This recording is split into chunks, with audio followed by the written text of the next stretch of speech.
प्रिय विद्यार्थियों, बीए पाठ द्वितीय इतिहास के विद्यार्थियों हेतु इस वीडियो में हमारा अध्ययन बिंदु रहेगा सुल्तान मोहम्मद बिन तुगलक की योजनाएं। देखिए, सुल्तान मोहम्मद बिन तुगलक की योजनाओं के बारे में बरनी उल्लेख करता है। बरनी उनकी 5 योजनाओं का जिक्र करता है। दोआब में कर वृद्धि, देवगिरी को राजधानी बनाना, सांकेतिक मुद्रा जारी करना, खुरासान आक्रमण की योजना और 5वीं योजना कराचिल अभियान। अब बारी बारी से हम इन योजनाओं को देखते हैं कि कौन सी योजना में मोहम्मद बिन तुगलक के द्वारा क्या क्या किया गया। तो सबसे पहले हम लेते हैं दोआब में कर वृद्धि। जैसा कि हमने पिछले वीडियो में अध्ययन किया था कि राजस्व व्यवस्था में सुधार के अंतर्गत मोहम्मद बिन तुगलक ने सबसे पहले दोआब के क्षेत्र में करों में वृद्धि की और उसके पीछे कारण था कि दोआब की भूमि का अत्यधिक उपजाऊ होना।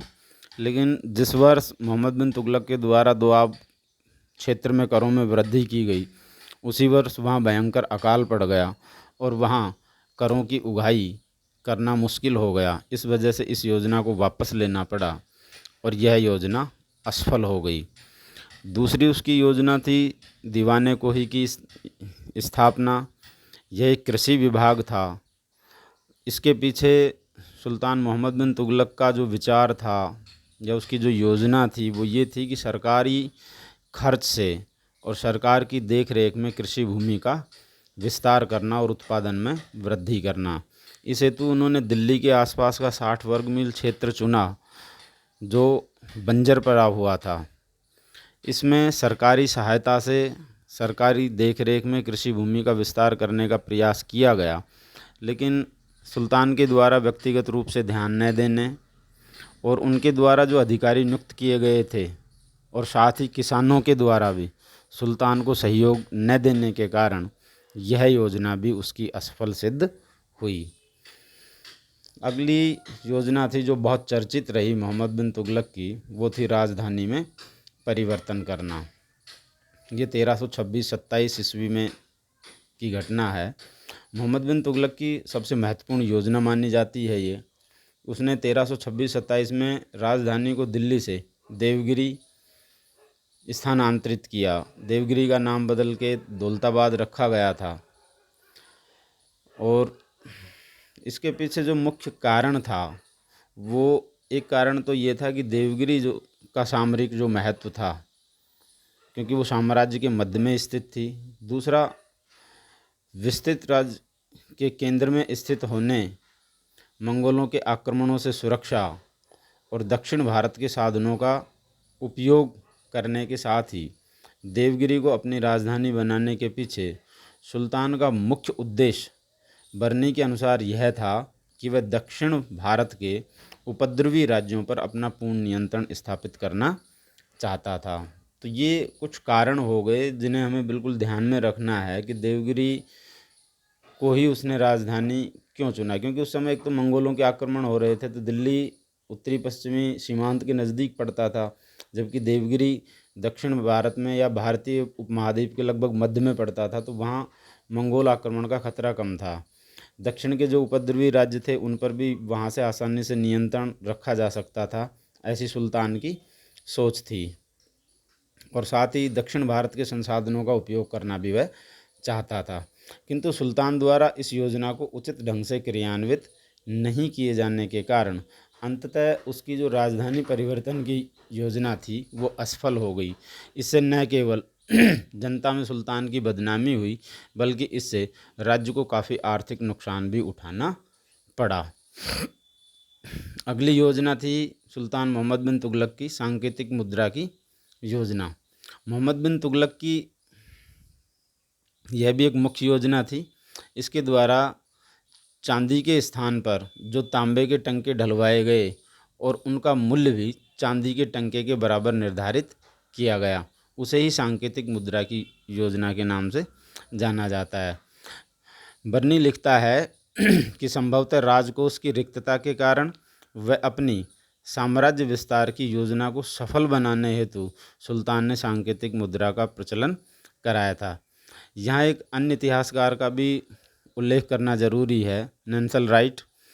उनका मानना था कि सुल्तान द्वारा चांदी की जगह तांबे के टंके ढलवाए जाने का जो मुख्य कारण था वो चांदी की कमी हो जाना था, किंतु टकसाल पर राज्य का एकाधिकार कायम न रख पाने के कारण और जाली सिक्कों के चलन को रोकने का प्रयत्न न किए जाने के कारण सुल्तान की यह योजना भी असफलता की भेंट चढ़ गई। अगली योजना थी मोहम्मद बिन तुगलक की खुरासान विजय की योजना। यहाँ बर्नी लिखता है कि कुछ खुरासानी अमीरों की सलाह पर सुल्तान द्वारा खुरासान विजय के उद्देश्य से 3,70,000 घुड़सवारों की एक बड़ी सेना संगठित की गई और साथ ही इन सैनिकों को 1 वर्ष का अग्रिम वेतन भी दिया गया।